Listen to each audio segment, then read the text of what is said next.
के नागपुर में देवेंद्र फडणवीस के समर्थन में बीजेपी कार्यकर्ताओं ने पोस्टर लगाए। देखिए, पोस्टर में देवेंद्र फडणवीस को महाराष्ट्र का चाणक्य बताया गया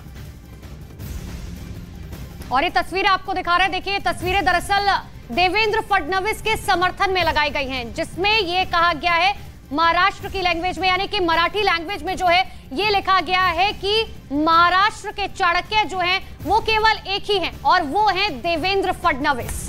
तो इससे पहले हमने जब पोस्टर्स देखे थे तो शरद पवार को चाणक्य बताया जाता था महाराष्ट्र का, उन्हें क्राइसिस मैनेजर बताया जाता था, उन्हें जादूगर तक कहा जाता था। लेकिन अब थोड़ी तस्वीर बदली बदली नजर आ रही है। अब जो पोस्टर्स दिखाई दे रहे हैं उसमें देवेंद्र फडणवीस को कहीं ना कहीं चाणक्य दिखाया गया है। और एक और बड़ी अपडेट की बात कर लेंगे। एनसीपी के 2 फाड़ होने के बाद अब पार्टी पर भतीजा अजीत पवार और चाचा शरद पवार दोनों कब्जे का दावा कर रहे हैं। अजीत पवार ने दावा किया है कि उनके साथ पार्टी के 30 विधायकों के अलावा सभी सांसद उनके साथ हैं। शरद पवार ने इधर यह ऐलान कर दिया कि इस फूट का एनसीपी पर कोई असर नहीं होगा। शरद पवार आज सतारा में शक्ति प्रदर्शन करने वाले हैं। 30 विधायकों के अजीत पवार के साथ होने के दावे के बीच पवार कितनी भीड़ इकट्ठा कर पाते हैं ये तो थोड़ी देर में ही पता चलेगा। फिलहाल चाचा भतीजे की लड़ाई में अभी कई पेच आने वाले हैं। पार्टी पर अधिकार की लड़ाई लंबी खिंचती हुई दिखाई दे रही है।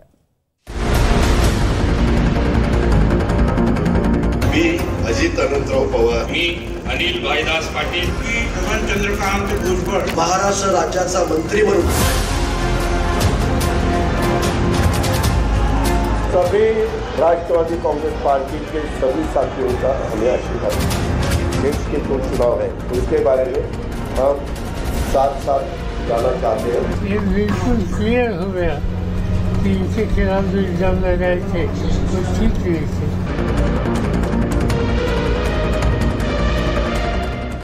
शरद पवार की पार्टी 2 फाड़ हो गई। जिस एनसीपी के बूते शरद पवार का कद देश में गिना जाता था वो अब इतिहास की बात हो गई। शरद पवार के भतीजे अजित पवार ने चाचा शरद पवार के रास्ते पर चलते हुए शिंदे सरकार में मंत्री बन गए, डिप्टी सीएम। एनसीपी की टूट की पूरी इनसाइड स्टोरी आपको डिटेल में दिखाएंगे। पहले शिंदे सरकार में शामिल हुए एनसीपी के चेहरे देख लीजिए। अजित पवार, छगन भुजबल, हसन मुश्रीफ, दिलीप वलसे पाटिल, धनंजय मुंडे, अदिति तटकरे, अनिल भाईदास पाटिल, धर्मराव बाबा आत्राम, संजय बनसोड़े। महाराष्ट्र के सीएम एकनाथ शिंदे ने कहा, स्वागत है सबका। महाराष्ट्र के विकास की गाड़ी अब 3 गुने रफ्तार से दौड़ेगी। हमारा उद्देश्य सत्ता नहीं है। जैसे 2019 को सत्ता की लालच में लोगों के जनमत को ठुकराया और बाला साहब ठाकरे जी के विचार को तोड़ मरोड़ डाल दिया और कुर्सी में बैठ गए। ऐसी सत्ता की लालच और कुर्सी की लालच हमें नहीं है। हम लोग सब लोग एक ही हमारा एजेंडा है, इस महाराष्ट्र की जनता को न्याय मिले, उनको विकास मिले और ये राज्य का सर्वांगीण विकास हो। अजित पवार के सरकार में शामिल होते ही महाराष्ट्र की राजनीति के सारे समीकरण बदल गए हैं। कैसे, ये आपको आगे दिखाएंगे। पहले अजित पवार को सुनिए। मी आता सांगितलं ना की विधानसभा लोकसभा आम्ही राष्ट्रवादी काँग्रेस पक्ष आणि घड्याळ या चिन्हावर आणि त्या पक्षाच्या नावावरच निवडणुका लढवणार। एनसीपी के शिंदे सरकार में शामिल होने का मतलब क्या है और कैसे अब पूरे महाराष्ट्र की सियासत बदल गई है। इस उलटफेर का लोकसभा 2024 पर क्या असर होगा, एक एक कर समझने की कोशिश करेंगे। फिलहाल बात शरद पवार की, जिनके लिए आज का दिन उनके सियासी इतिहास का सबसे बुरा दिन है। हालांकि आसार तो बहुत पहले से थे कि अजित पवार शरद पवार से राजनीतिक नाता तोड़ने के लिए तैयार बैठे हैं। महाराष्ट्र की सियासत में एनसीपी के 2 फांक होने का मतलब है कि अब लकीर बिल्कुल सीधी खिंच गई है। एक ओर है महाविकास अघाड़ी, जिसमें उद्धव ठाकरे की पार्टी है, कांग्रेस है, शरद पवार है। दूसरी ओर है बीजेपी एंड सहयोगी, जिसमें शिंदे की पार्टी है और अब एनसीपी से अजित पवार ने भी ज्वाइन कर लिया है। एकनाथ शिंदे के साथ विधायक, बीजेपी 105, शिवसेना शिंदे गुट 40, एनसीपी अजित पवार गुट 30, अन्य पार्टियां 8, निर्दलीय 13। महाअघाड़ी गठबंधन के पास विधायक एनसीपी शरद पवार गुट 23, कांग्रेस 45, शिवसेना, उद्धव गुट 17, अन्य पार्टियां 7।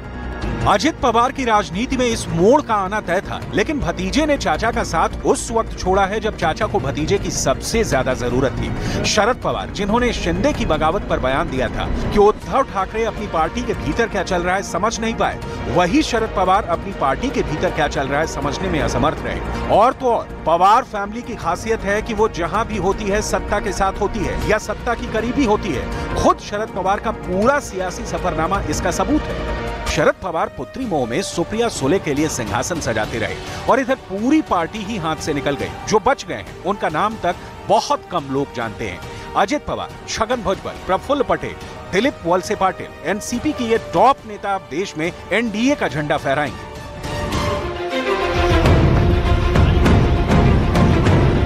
महाराष्ट्र की सियासत में इस वक्त देश में सबसे ज्यादा उठापटक चल रही है। पहले बाला साहब ठाकरे की बनाई पार्टी शिवसेना टूटी और अब उसी महाविकास अघाड़ी का हिस्सा रही एनसीपी टूट गई है। असल में इस कहानी की शुरुआत हुई 10 जून को एनसीपी के स्थापना दिवस पर पार्टी बैठक के साथ। प्रमुख शरद पवार ने बेटी सुप्रिया सुले और प्रफुल्ल पटेल को पार्टी का कार्यकारी अध्यक्ष नियुक्त किया। अध्यक्ष के रूप में काम करने के अलावा सुप्रिया को महाराष्ट्र का प्रभारी भी बना दिया, जिसे अजित पवार संभाल रहे थे। शरद पवार इस समय राजनीति के अंतिम पड़ाव पर हैं और भतीजे अजित पवार की बढ़ती महत्वाकांक्षा से परेशान हैं। उन्हें अपना उत्तराधिकारी तो चुन लिया, लेकिन उनका उत्तराधिकारी होने से पहले बड़े दावेदार अजित पवार को किनारे कर दिया। अजित पवार 41 साल से राजनीति में हैं और शरद पवार के बाद वो पार्टी के सबसे ताकतवर नेता माने जाते हैं। शिंदे सरकार में अजित पवार बहुत सोच विचार कर शामिल हुए हैं। शरद पवार के लिए मुसीबतें यही कम नहीं हो रही, क्योंकि अजीत पवार अब एनसीपी पर भी दावा ठोक सकते हैं। वहीं अजीत पवार ने बताया कि सबकी सहमति के साथ उन्होंने फैसला लिया है, जिसका मतलब यही है कि एनसीपी के सारे सांसद और विधायक उनके साथ हैं। वहीं लोकसभा में एनसीपी के 5 सांसद हैं। महाराष्ट्र की सियासत में बदलाव का दौर अभी जारी रहेगा, लेकिन अब शरद पवार क्या एक्शन लेंगे यही देखना बाकी है, क्योंकि शरद पवार भी पार्टी पर से प्रभुत्व ऐसे ही नहीं जाने देंगे। तो देखिए, अब लड़ाई सिर्फ पार्टी और सिंबल की नहीं है, लड़ाई कार्यकर्ताओं की है। लड़ाई इस बात की है कि आखिर किसके पास कितने ज्यादा नंबर है। सीधे ले चलते हैं ग्राउंड जीरो पर। लगातार हमारे 2 सहयोगी हमारे साथ मौजूद है। दिवाकर के पास चलते हैं। दिवाकर, लगातार देखिए बयानबाजी जो है, राजनीतिक बयानबाजियां शुरू हो चुकी है, महाराष्ट्र से लेकर बिहार तक हो रही हैं। लेकिन अब से थोड़ी ही देर पहले संजय राउत जो है वो मीडिया से बातचीत करते हैं और वो ये कह देते हैं कि देखिए ये सब कुछ जो है वो एक सियासी ड्रामा चल रहा है। दरअसल मेन मकसद ये है कि अब कहीं ना कहीं एकनाथ शिंदे की कुर्सी जाने वाली है और 15 से 16 ऐसे विधायक हैं जिन्हें अयोग्य घोषित कर दिया जाएगा। इस बात के क्या मायने निकाले जाए? देखिए, ये कोई नई बात नहीं है संजय राउत के लिए। संजय राउत लगातार इस तरह के बयान देते आए हैं। कल भी उन्होंने इसी तरह का बयान दिया था कि अब एकनाथ शिंदे मुख्यमंत्री पद से हटने वाले हैं। उनके जो 16 विधायक जिनके ऊपर डिस्क्वालिफिकेशन की इस वक्त तलवार लटक रही है, वो डिस्क्वालीफाई होंगे और इसीलिए बीजेपी ने एक ऑप्शन के तौर पर अजित पवार को साथ लाया है कि अगर एकनाथ शिंदे डिस्क्वालीफाई हो जाते हैं, उनके 16 एमएलए डिस्क्वालीफाई हो जाते हैं, तो बीजेपी के पास विकल्प क्या बचता है। और यही वजह है कि अजित पवार लगातार ये कह रहे हैं कि उनके पास 30 से 40 विधायकों का समर्थन है और कई 5 जो सांसद हैं एनसीपी के, वो भी उनके साथ है। लेकिन मैं आपको बताऊं, आज 2 सांसद वंदना चौहान और अंकुश काकड़े आज शरद पवार के घर पर दिखे थे पुणे में। यानी 2 सांसद तो शरद पवार के साथ है, यानी 3 सांसद अब तक दिखे नहीं है शरद पवार के घर पे। तो उसके मायने क्या है, क्या वो अजित पवार के साथ है, ये अभी तक साफ नहीं हो पाया है। सिर्फ 9 विधायकों के पत्ते अभी तक अजित पवार ने खोले हैं, वो है 9 मंत्री जो बने हैं। इसके अलावा कौन कौन से नाम है, उसके पत्ते जरूर जो है अजित पवार ने राज्यपाल के सामने खोले हैं, लेकिन अब तक उस लेटर को पब्लिकली नहीं किया गया है, मीडिया के शेयर नहीं किया गया है। दूसरी बड़ी बात, संजय राउत लगातार इस तरह की बयानबाजी करते रहे हैं। हालांकि शिंदे गुट की तरफ से इसका जवाब भी दिया गया था कि संजय राउत के ऊपर बोलना ठीक नहीं है। बिल्कुल दिवाकर, यानी कि अभी पत्ते नहीं खुले हैं, सस्पेंस अभी बाकी है और बदलाव का ये जो दौर चल रहा है, ये बदलाव का दौर महाराष्ट्र में चलता रहेगा। महाराष्ट्र में सियासी उठापटक इसी तरीके से कम कुछ दिनों तक बनती हुई दिखाई देगी। लेकिन इस बीच सवाल ये भी उठ रहा है कि क्या 2024 का रास्ता महाराष्ट्र से होकर गुजर रहा है?